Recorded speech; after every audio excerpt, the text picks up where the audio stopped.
biko ekwensu ewekwana iwe. Asị nka njụtara gị obere ahụ jee ewekwana iwe. Ị na-aghọta? Like uduka ihe isi ike dị kịta like ọ dịbu before. Like odizi nnọọ nka nke Nigeria eme applause mee times.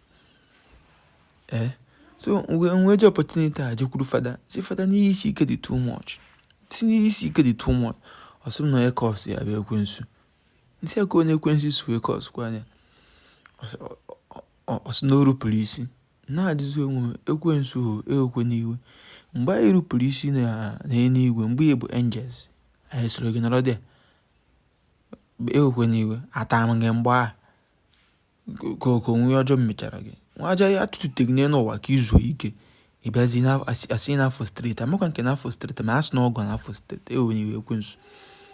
Obodo nwe ihe ọjọọ eme gị biko gbaghara. Reply ya mba.